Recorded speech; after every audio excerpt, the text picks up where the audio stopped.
ભગવાનનો જે સદા દિવ્ય આકાર તથા ભગવાનના અવતારની મૂર્તિઓ જે આકાર તે સર્વેને ખોટા કરીને ભગવાનની ભક્તિ ઉપાસના તે થકી ભ્રષ્ટ કરે અને જો નાસ્તિકનો સંગ થાય તો કર્મને જે સાચા કરીને પરમેશ્વર એવા જે શ્રી કૃષ્ણ ભગવાન તેને ખોટા કરી દેખાડે અને અનાદિ સત્શાસ્ત્રના માર્ગ થકી ભ્રષ્ટ કરે માટે ભગવાનની પાસે માગવું જોઈએ. એ ચાર પ્રકારના માણસનો કોઈ દિવસ સંગ થશો નહીં.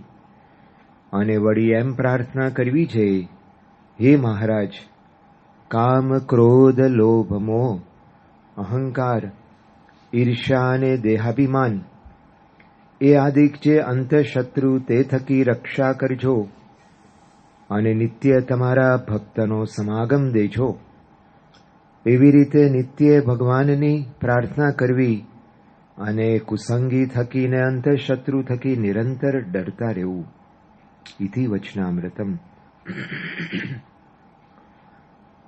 મહાભારતનું યુદ્ધ જ્યારે શરૂ થવાનું હતું એ વખતે વિદુરજી પોતે હસ્તિનાપુરનો ત્યાગ કરીને અને યાત્રા માટે નીકળી પડે છે. અને ફરતા ફરતા પછી પોતે મૈત્રી ઋષિના આશ્રમમાં આવે છે. મૈત્રી ઋષિને એક પ્રશ્ન પૂછે છે કે માણસ પાસે બધું હોય, સુખી સંપન્ન હોય, તે છતાંય શા માટે દુઃખી રહેતો હોય છે? પ્રશ્ન બહુ જરા સારો પ્રશ્ન પૂછ્યો, કારણ કે વિદુરજીના મનમાં એવું હતું કે દુર્યોધન પાસે બધું જ છે, એની પાસે સત્તા છે, મહેલ છે, બધું જ છે એની પાસે, તે છતાંય દુઃખી છે. શા માટે?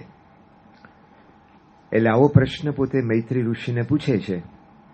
અને એ વખતે મૈત્રી ઋષિ પોતે જવાબ આપે છે કે મિથ્યા ગતિ, મિથ્યા સ્મરણ અને મિથ્યા આચાર, તો આ ત્રણ વસ્તુ કોઈ પણ માર્ગ ખોટો હોય, મિથ્યા એટલે ખોટું, તો અધર્મનો માર્ગ, તો કોઈ પણ માર્ગ ખોટો હોય તો આપણે ક્યારેય પણ જે આપણે સ્થાને પહોંચવું છે ક્યારેય સારી ગતિ કરી શકતા નથી.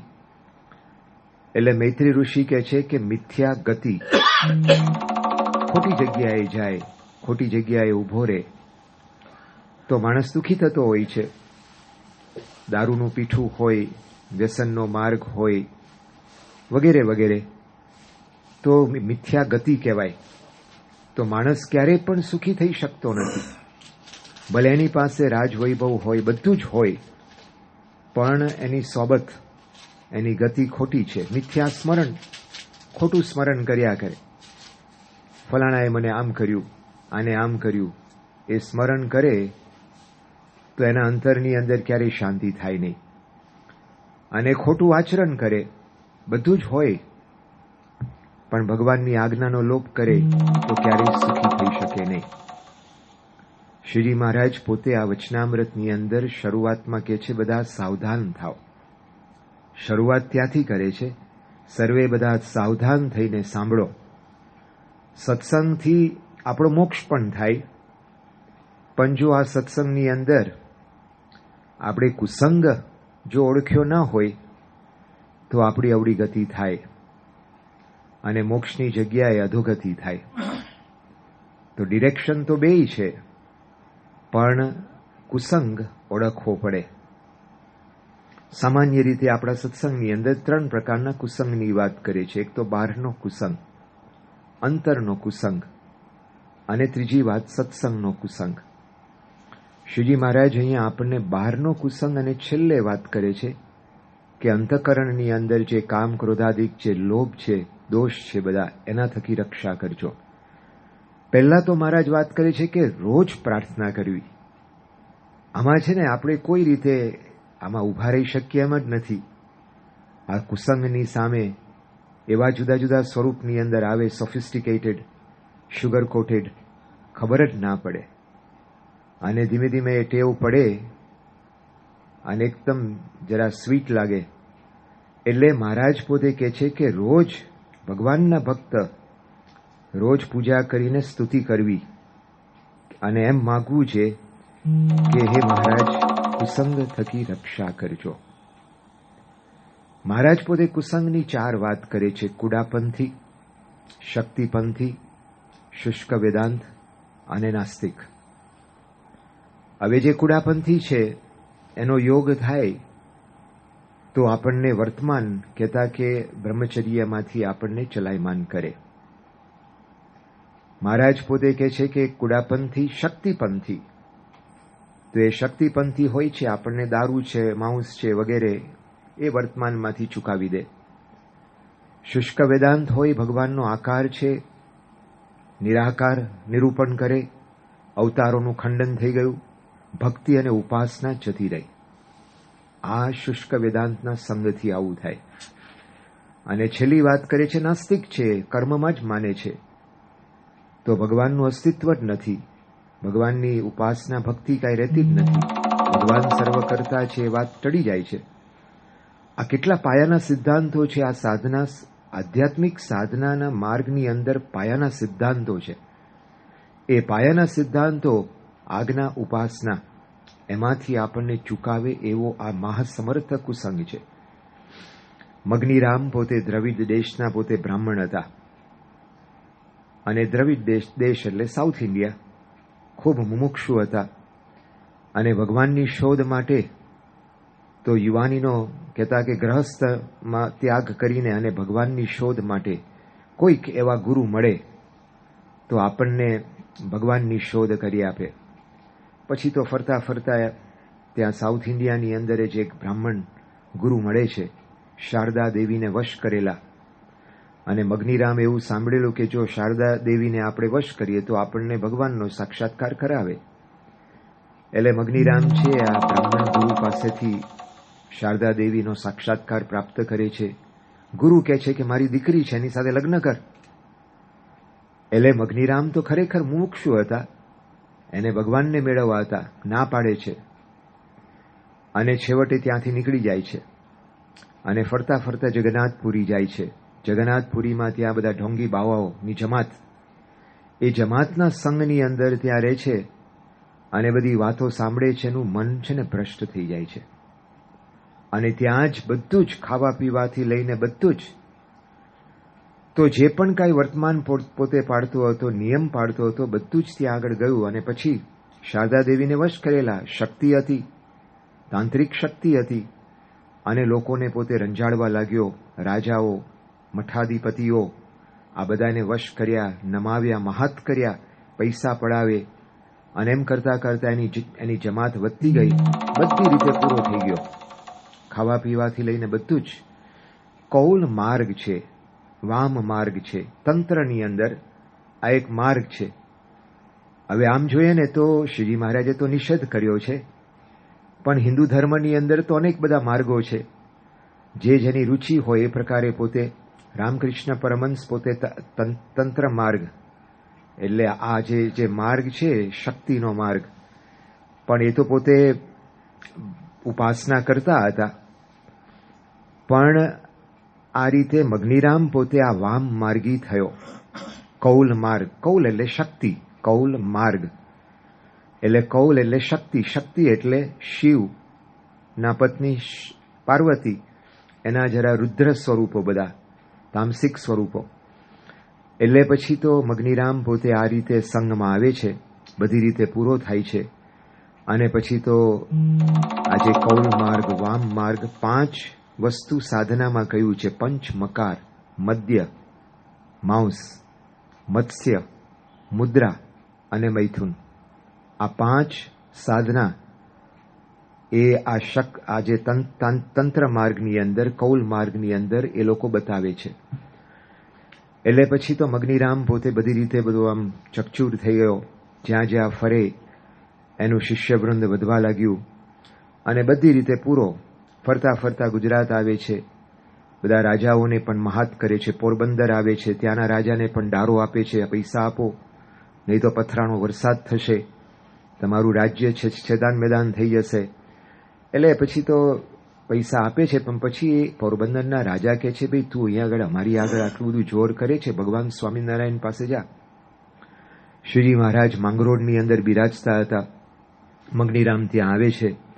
એને પોતાને અભિમાન હતું, પોતાની શક્તિનું અભિમાન હતું, ઐશ્વર્યનું અભિમાન હતું. અને મહારાજને ચેલેન્જ કરે છે. મહારાજને કહે છે 10,000 રૂપિયા આપો, નહીં તો તમારું નિકંદન નીકળી જશે. મહારાજ કે અમે તો સાધુ છે, અમારી પાસે કોઈ પૈસા નથી. પણ તે છતાં એ પોતે ડારો આપે છે, શક્તિની આ ઉપાસના કરે છે અને શારદા દેવીને આહ્વાન આપે છે. પછી બટુકવીર ને બધા ઉત્પન્ન કરે છે. એ લોકો જેને પાછા મારે છે. શારદા દેવી છેવટે એને કહે છે, ભાઈ તું જેની સામે પડ્યો છે તો એની ઉપાસના તો હું કરું છું, અને શ્રીજી મહારાજ સર્વોપરી ભગવાન છે, માટે તું આના શરણે જા. અને મગનીરામ જાય છે, પણ બધા સંતો કે છે આનો વિશ્વાસ થાય નહીં. એટલે મહારાજ પછી એને કહે છે કે ભાઈ જુઓ, એક કામ કરો, આ હેઠા વાસણ છે, તમે ધોઈ નાખો. આ તો ગુરુ, પણ મહારાજની આજ્ઞા પાડે છે. બીજી આજ્ઞા કરે, આ જટા છે, જટા તમે મુંડાવી નાખો, વાળ તમે વેરો, અમારા સંતો પરમહંસો એના ઉપર ચાલશે. હવે કેવું અપમાન કહેવાય. અને છેવટે પછી તો મગનીરામ પોતે શ્રીજીના પરમહંસ બને છે, અદ્વૈતાનંદ બને છે, ભગવાનને શોધવા માટે નીકળેલા. પણ આ કુસંગ લાગ્યો. કેવી ઉત્કૃષ્ટ મુમુક્ષુતા! ઘર બહારનો ત્યાગ કરીને ભગવાનને મેળવવા જવું એટલે શું કહેવાય યુવાનીની અંદર. પણ એને આ સંગ, તો કુસંગનો યોગ થયો, ક્યાં ફંટાઈ ગયો, જબરજસ્ત ફંટાઈ ગયો. એવી રીતના પીબેકની વાત પણ એવી જ છે. તો પીબેક પણ પોતે ભગવાનની શોધ માટે નીકળેલો, પણ એ પણ પોતે આ વામાચારના યોગમાં આવીને અને તાંત્રિક પોતે બન્યો. નીલકંઠ મહારાજ પોતે એમને મળે છે, એનું પરિવર્તન કરે છે. પણ આ કુસંગ, કુડાપંથી, તો એ આપણને બ્રહ્મચર્યમાંથી આપણને એ રીતે આમ ચલાયમાન કરે છે અને વર્તમાનના માર્ગમાંથી આપણને પાડી દે છે. મહારાજ બીજી વાત કરે છે, કુડાપંથી. પછી મહારાજ કહે છે કે શક્તિપંથી, એ માંસાહાર છે, મદિરા છે વગેરે, એમાં આપણને ચકચૂર કરી નાખે. હવે અત્યારે આપણે જોઈએ તો લોકો બધા ઘણી વખત આમ જરા સોફિસ્ટિકેટેડ હોય છે. જેમ જેમ આપણી આજુબાજુ બધું આમ વિકાસ થતું જાય ને, એટલે લોકોના મનમાં એવું થાય કે આપણે પણ મોડર્ન થતા જવું જોઈએ. જૂની દેશી રીત પ્રમાણે કપડાં હોય, રહેણી કહેણી હોય, બોલી હોય, તો જરા થોડુંક આમ જરા સોફિસ્ટિકેટેડ અને મોડર્ન આપણે થવું જોઈએ, આધુનિક થવું જોઈએ. લોકો બધા આમ જાય, મળે, કરે, પછી તારે થોડુંક તો પીવું પડે. આને સોશિયલ ડ્રિંકિંગ કહેવાય. સોશિયલ ડ્રિંકિંગ, આને કાંઈ વ્યસન ના કહેવાય. It is called social drinking. કેટલો સોફિસ્ટિકેટેડ શબ્દ છે. અને બિચારો કોઈ આમ સામાન્ય અંગ્રેજીમાં આમ હોય સમજતો, એને લાગે આ તો બહુ મોટો શબ્દ છે, આમાં ભણવા જેવું ખરું. તમને આશ્ચર્ય થશે, આ સંઘ ક્યાં કેવો લાગે છે. આપણો એક યુવક, હવે આમ તો YTKમાં જી આવેલો, બહુ સારી ટ્રેનિંગ, 6 મહિના સુધી. YTKમાં જવું એ અઘરું છે. 6 મહિના ઘરનો ત્યાગ કરીને જવું. આખી જિંદગીનો ત્યાગની વાત નથી કરતા, પણ 6 મહિના તો એને બહુ લાગે. મોબાઈલ છોડવો પડશે, આ બધું છોડવું પડશે, સ્વતંત્રતા છોડવી પડશે, 6 મંથ સુધી સેવા કરવાની, આ કરવાનું. કેટલું અદ્ભુત ઘડતર થતું હોય છે. હવે ત્યાંથી આવ્યો, નોકરીએ લાગ્યો, અને પછી એના જે બધા કર્મચારીઓ હતા એ કાંઈ સત્સંગી હતા નહીં. એક વખત બધા કે ચાલો આપણે આબુ જઈએ, જરા થોડુંક આમ જરા વેકેશન, જરા ભેગા થઈએ. ત્યાં જાય છે. હોટેલની અંદર ઉતારો હતો અને ત્યાં આગળ પછી બધા બેઠા. હવે ત્યાં તો છૂટ છે પીવાની, એટલે પછી બધાએ મંગાવ્યું. આ એકલો બેઠો સાથે. બધાએ કહ્યું કે તું લે, થોડું ચાખ તો કરો, ચાખવામાં શું વાંધો છે. અને પછી તો પહેલાં તો રેઝિસ્ટ કરે છે, પછી એને ઠપકાર્યું. લો, વિચાર કરો, આપણો પાક્કો સત્સંગી કહેવાય. પછી તો વાત કરી સંતોને, પછી કહ્યું કે ભાઈ હવે થોડોક પશ્ચાતાપ થયો, પણ આ વાતાવરણ એવું છે, જવાય જ નહીં. મિથ્યા ગતિ, જવાય જ નહીં. અને મહારાજે તો કહ્યું છે ક્યારે મનનો વિશ્વાસ થાય નહીં. એટલે એવી જગ્યાઓ જ્યાં હોય ત્યાં જવાય જ નહીં. ગમે તેવો હોય, ભલભલો હોય. તો આ રીતે કુડાપંથી હોય તો એ પણ પોતે એના યોગમાં આવે છે, શક્તિપંથીના યોગમાં વર્તમાનમાંથી ચૂકાવી દે, ખબર ના પડે. તો આ વાતાવરણ એવું છે. બાપા પ્રમુખ સ્વામી મહારાજ 80ની સાલમાં લોસ એન્જલિસ ગયેલા. આપણા યુવકો પણ બાપા સાથે ફરતા હતા. સ્વામીને થોડા દિવસ કંઈક નોર્થમાં જવાનું થયું, એટલે પછી એ વખતે બીજા બધાની કંઈ ઉતારાની વ્યવસ્થા આમ થાય એમ નથી, એટલે યુવકોને થયું ચાલો આપણે 2-5 દિવસ અહીંયા લોસ એન્જલિસમાં રહીએ. અમુક છોકરાઓ કે ભાઈ નજીકમાં લાસ વેગસ છે, જુગારખાનું છે, અદ્ભુત આકર્ષણ છે, ખાલી જોઈ આવીએ. બાપાને તમે વાત કરો. બોલો કે હું ના વાત કરું. એટલે પછી બધાએ બહુ આગ્રહ કર્યો અને પછી આપણા મુખ્ય યુવક બાપાને વાત કરે, સ્વામી ના પાડે છે, ઘસીને ના પાડે છે. પછી તો બહુ આગ્રહ કરે છે, છોકરાઓ બધા ફરી જાય છે અને પછી બાપા કહે છે કે જુઓ તમારે જવું હોય, સ્વામી આમ તો ના જ હતી પણ તમે અંદર જતા નહીં, ખાલી બહારે જોઈને પછી નીકળી જવાનું, બહારથી જ જોવાનું. એટલે પછી બધા ગયા અને ત્યાં જાય છે, રાતના ત્યાં આગળ સ્ટ્રીટ્સની અંદર, લાસ વેગસની સ્ટ્રીટ્સમાં જાય છે, જોવે છે બધી જાગ જમાવટ અને બધા મશીનો અવાજ કરે, જુગારખાના. અને પછી બધાને થયું કે ચાલો ભાઈ આપણે ખાલી અંદર તો જઈએ. ઓલા કે ભાઈ બાપાએ ના પાડી છે. અને પછી બહુ જ બધાએ આગ્રહ કર્યો, અંદર ગયા. એક જણો રમતો હતો, બીજો કોઈ એક કોઈન નાખ્યો ને ભડાક કરતું બધું અમને લાગ્યું, એને પૈસા લાગ્યા. બધાને થયું ભાઈ આપણે થોડુંક ટ્રાય તો કરીએ. છેક ત્યાંથી આવ્યા. અમુક લોકો તો ઇન્ડિયાથી ગયેલા યુવકો બાપાનો લાભ લેવા, કે આપણે છેક ત્યાંથી આવ્યા ને આ વસવસો રહી જશે. પછી તો જાય છે, ઓલો કે છે ભાઈ તમે બધા ઉભા રહો, બાપાએ ના પાડી છે. બધા બહુ આગ્રહ કરે છે. ઓલો કે ભાઈ ઓકે ચાલો તમારા વતી હું નાખું છું. ઓલો લીડર કે તમારા વતી હું અહીં આગળ કરું છું. અને એ જ્યાં નાખે છે ને તો એ 3 ડિઝાઇન એક સરખી આવી. 3 લેમન કે પછી ઓરેન્જીસ આવ્યા, એ જે ડિઝાઇન આવે ને કોમ્બિનેશન. તો ઓલાને લાગ્યા. પછી બીજા બધા કઈ ઝાલ્યા રે, બધા મંડી પડ્યા, જેટલા મશીનો હતા બધા મંડી પડ્યા. અને પછી તમે જુઓ કે એ વખતે પછી તો બધા બહાર નીકળ્યા, કલાક પછી બધા જ ખિસ્સાની અંદર જે પૈસા હતા બધા જ ખાલી થઈ ગયા. પછી પાછા જાય છે, બાપા આવે છે. કોણ જાય બાપાને કહેવા માટે? એક વખત આ જાય છે પહેલી, આમ જ્યારે બાપાને કહેવા માટે. સ્વામી જોતા જ નથી, સ્વામીને ખબર પડી ગઈ. પછી બીજી વખતે જાય છે અને બીજી વખતે જ્યારે બાપાને કહે છે સ્વામી આવી રીતે તમારી આજ્ઞાનો લોપ કર્યો. સ્વામી કે મને ખબર છે, મેં તમને ના પાડી હતી. સ્વામી કે બધા એક ઉપવાસ કરી નાખો. સ્વામી ઉપવાસ કરાવડાવ્યો. આ કુસંગ છે. 1996માં કેટ્સ્કિલની અંદર ત્યાં શિબિર રાખવામાં આવેલી શિબિર હતી. એ વખતે ત્યાં બાલમંડળનો હોલ હતો અને બાળકોની ત્યાં શિબિર ચાલતી હતી. બાપાને ત્યાં આગળ જવાનું થયું. હવે હોલની અંદર જતા પહેલા ડાબી બાજુ ત્યાં બધી અમુક વિડીયો ગેમ્સના બધા મોટા મોટા મશીનો હતા. એટલે પછી ત્યાં સ્વામીને કહ્યું કે સ્વામી તમે આમ અહીં આવો જરા, આટો મારો, આ બધું ગેમ્સ બધી કેવી હોય છે, શું હોય છે. સ્વામી છે ને અંદર ગયા. હવે નાની ઓરડી હતી અને પછી ઓલો જે યુવક એક હતો કાર્યકર, એ બાપાને બધું સમજાવવા લાગ્યો. સ્વામી છે ને લેશ માત્ર એની વાત સાંભળ્યા વગર આમ સીધું રાઉન્ડ મારીને બહાર નીકળી ગયા. કોઈ રિસ્પોન્સ ના આપ્યો, કાંઈ જ નહીં.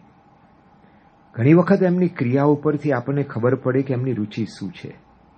તો આ બધી વસ્તુ આપણને બહુ જાગજમાવટવાળી લાગે, સારું લાગે, મન બગાડે છે, મન બગાડે.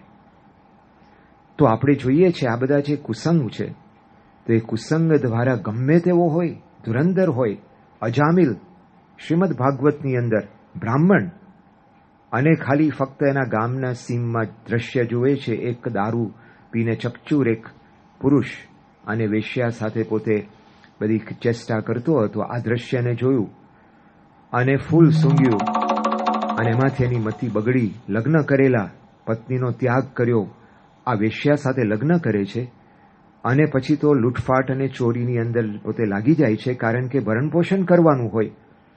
અને 10 એને દીકરાઓ હતા. 28 વર્ષ સુધી આ વિષય અને રંગરાગની અંદર પોતે પડ્યો રહે છે.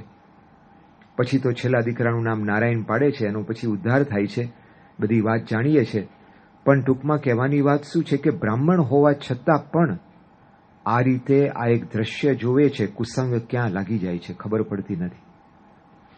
તો આ રીતે આપણે જોઈએ છે, આ જે મહારાજ આપણને અહીંયા સમજાવે છે. શ્રીજી મહારાજના સમયની અંદર એક પરમહંસ હતા. આખો પરથારો મોડે આ વચનામૃતની અંદર આગળ મહારાજનો જે જન્મથી લઈને, એમનું જે વિચરણથી લઈને, એમની રુચિથી લઈને પડથારો એમને મુખપાઠ કરેલો. સમાધિમાં પોતે જતા હતા, પણ 3 મહિના કુસંગનો યોગ કર્યો. આખી રુચિ બદલાઈ ગઈ, વિચારો બદલાઈ ગયા, રુચિ બદલાઈ ગઈ. પરમહંસ હતા શ્રીજી મહારાજના, પણ આ કુસંગ એ ગમે તે હોય, ડાઘ લાગે જ. તો મહારાજ અહીંયા વાત કરે છે કે સાવધાન થઈને આ વાત સાંભળો. તો મહારાજ આપણને આ સમજાવે છે. તો આ રીતે જેટલા આપણે કુસંગથી દૂર રહીએ એટલા અંશે આપણા અંતરની અંદર આપણને શાંતિ થાય, આપણને બળ પ્રાપ્ત થાય.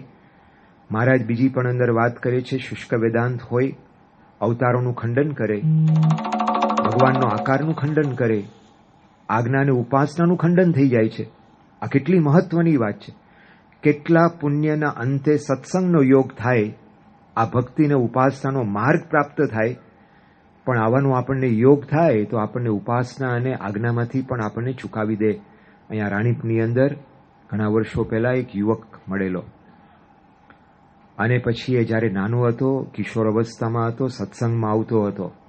પછી જ્યારે કોલેજની અંદર શરૂઆત થઈ અને પછી સત્સંગમાંથી પડી ગયો. એનું કારણ એક હતું કે એને બહારના બધા એવા વ્યક્તિઓ હતા, તો એની બધી કેસેટો સાંભળવા લાગ્યો, પુસ્તકો વાંચવા લાગ્યો. અને બહારના જે બધા હતા શું વાત કરે કે ભાઈ આ તમે વિષયો ભોગવો, વિષય ભોગવવાથી જ તમારા વિષયની વાસના દૂર થાય છે. અને એ બધા પુસ્તકો વાંચવા લાગ્યો. બહુ લોજિકલ લાગે, એકદમ લોજિકલ લાગે, અને બહુ સારી વાત લાગે. આપણને લાગે કે આ તો બહુ સારી જરા લોજિકલ રિઝનિંગવાળી વાત છે, ગમે એવી વાત છે. પણ આ બધું વાંચતા વાંચતા એ પોતે એનું આખું મન ફરી ગયું.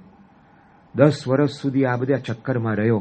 ફરી પાછો સત્સંગમાં આવ્યો, અને જ્યાં એને વચનામૃતને આ બધું વાંચ્યું, એને લાગ્યું કે આ 10 વર્ષ મેં ખોઈ નાખ્યા. આ ખાલી એમને મારું ડાયવર્ઝન થઈ ગયું. અને ખરેખર સાચું જ્ઞાન છે તો શ્રીજી મહારાજે આપણને આ વચનામૃતની અંદર જ્ઞાન આપ્યું છે, સાચું જ્ઞાન છે. હવે તો એકદમ પોતે એકદમ પાક્કા સત્સંગી કાર્યકર છે. પોતે સારું ભણેલા છે, બુદ્ધિશાળી છે, સમજદાર છે. પણ આપણે જોઈએ છે તો આ શુષ્ક વેદાંતિના ગ્રંથો તો જે આકારનું ખંડન કરે, ઉપાસનાનું ખંડન કરે, અવતારોનું ખંડન કરે, તો મહારાજ પોતે કહે છે કે આ કુસંગ થકી આપણે દૂર રહેવું.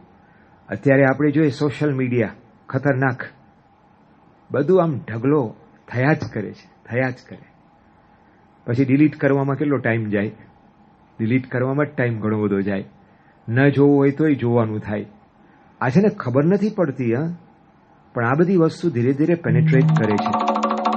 અને પછી આપણને જ્યારે મુશ્કેલી આવે છે ત્યારે આપણને ખબર પડે છે કેટલી બધી આપણને ખોટ આવે છે.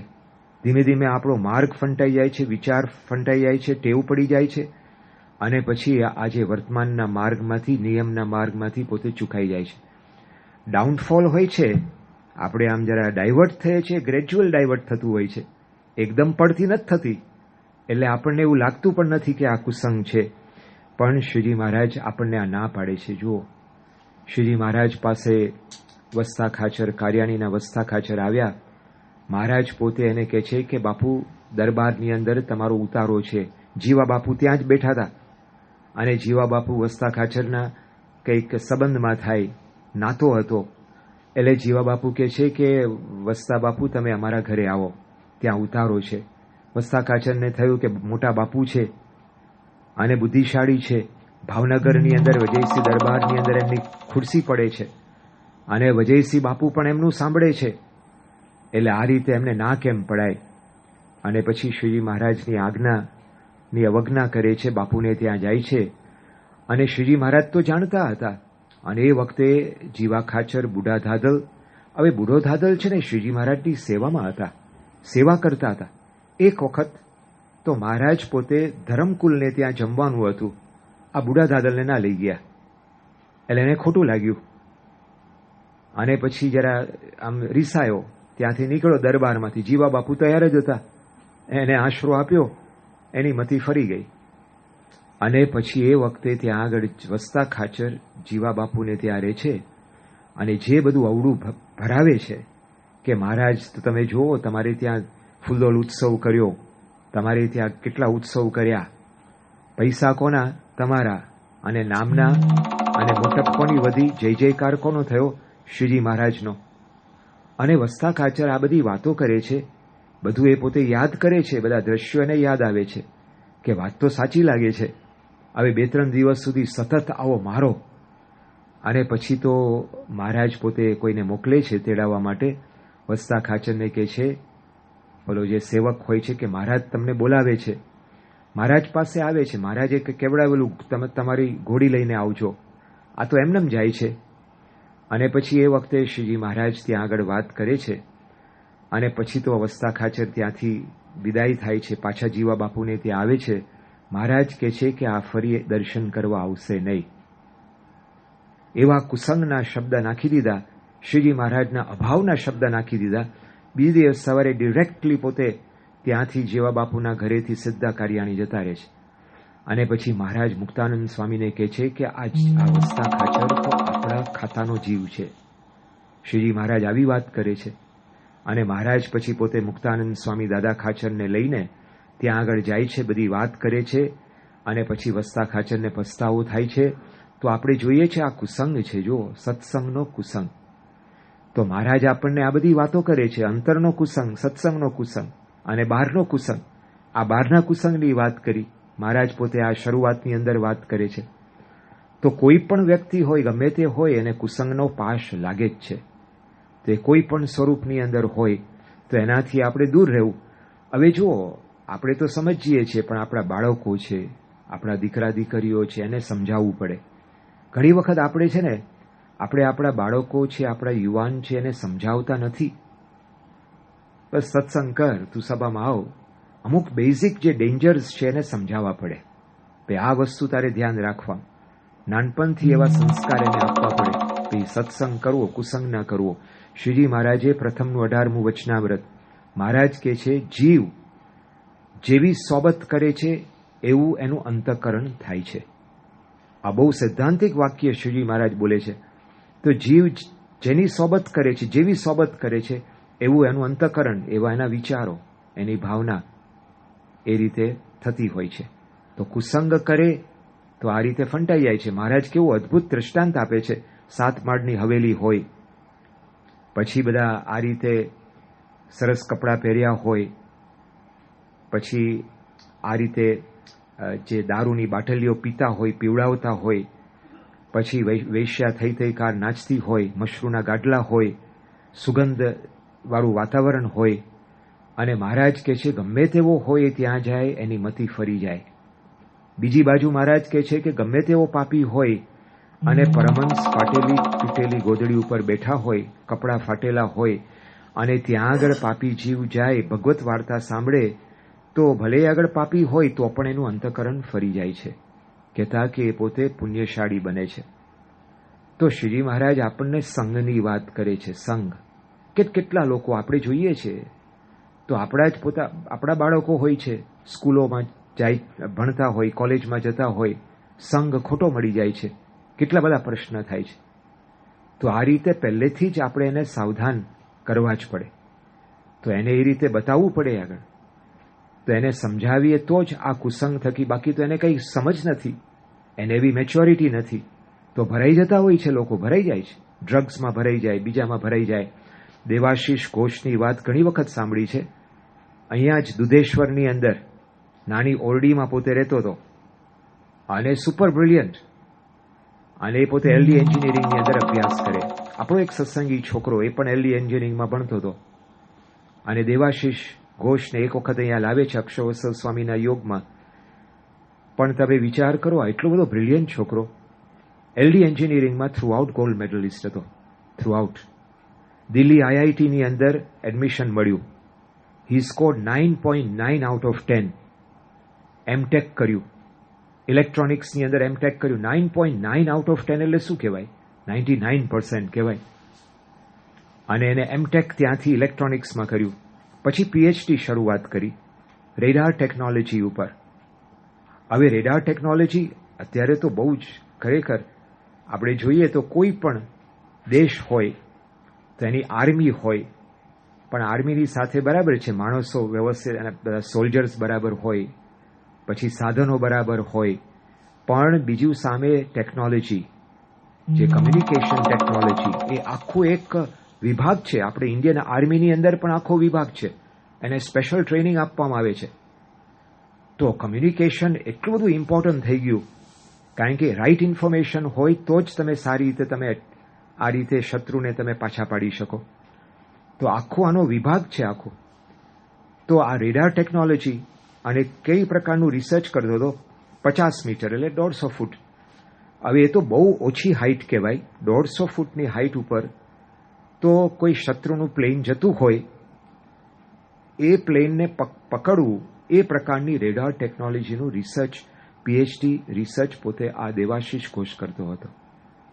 હવે એની સિનોપ્સિસ છે ને, એની સમરી હાર્વેડની અંદર મોકલી, અને હાર્વેડ પાસે ખાલી સિનોપ્સિસ, તો રિસર્ચ ચાલુ હતું, પણ એની ખાલી સમરી એને મોકલી. નાસાવાળાને ખબર પડી, એને આખું એને જોયું તો એ લોકો ખુશ થઈ ગયા, અને નાસાવાળાએ આ દેવાશિષ ઘોષને ઓફર કરી બી, તું અમારે ત્યાં આવી જાય. આ દેવાશિષ ઘોષ છે ને, તો એ તો દેશ ભક્તિવાળો હતો. એ કે મારે મારી બુદ્ધિનો ઉપયોગ છે ને મારા દેશ માટે કરવો છે, મારે નથી આવવું ત્યાં. હવે આ સિનોપ્સિસ છે તો અબ્દુલ કલામ છે, ચિદમ્બરમ જે એટોમિક કમિશનના એડવાઇઝર હતા, એ લોકો એની સિનોપ્સિસ વાંચી બહુ ખુશ થઈ ગયા. હવે આ કક્ષાના વ્યક્તિઓ એપ્રિશિએટ આને કરવા લાગ્યા.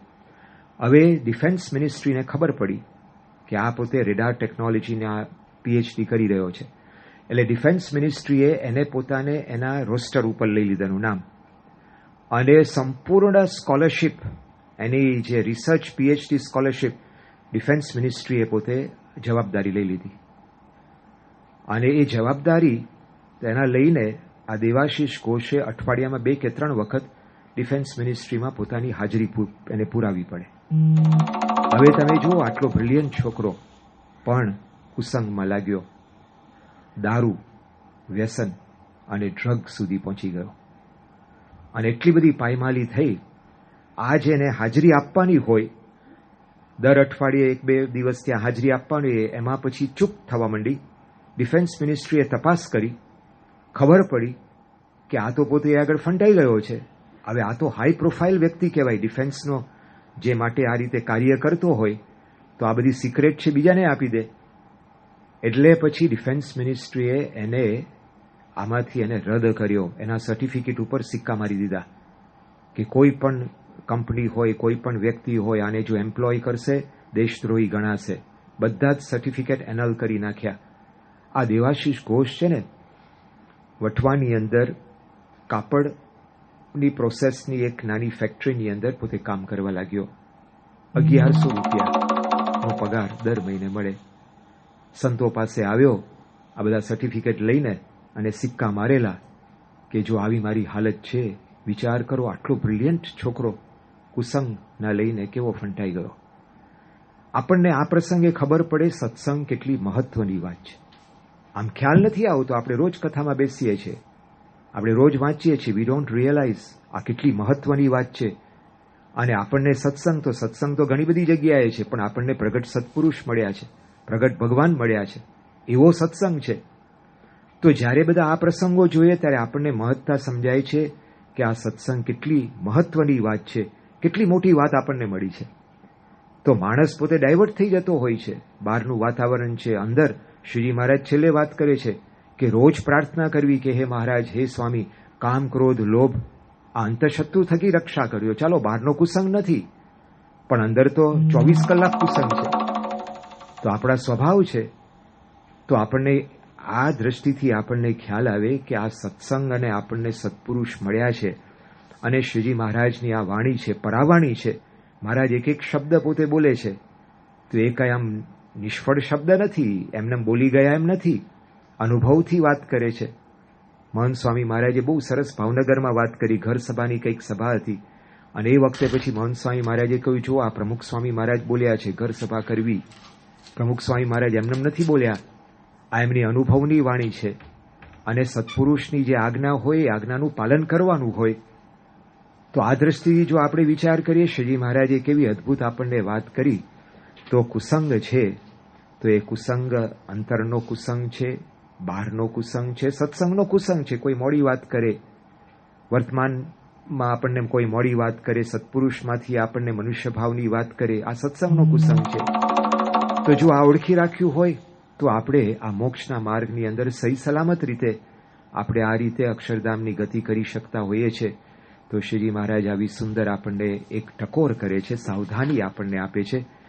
તો આ રીતે આપણે મહારાજ અને બાપાના ચરણોમાં પ્રાર્થના કરીએ કે આપણા જીવનની અંદર પણ આ કુસંગ થકી ગમે તેવો યોગ હોય, ગમે તેવા સગાવાલા હોય, મંથરાના કહેવાથી કેવી ગતિ થઈ, કઈ છે.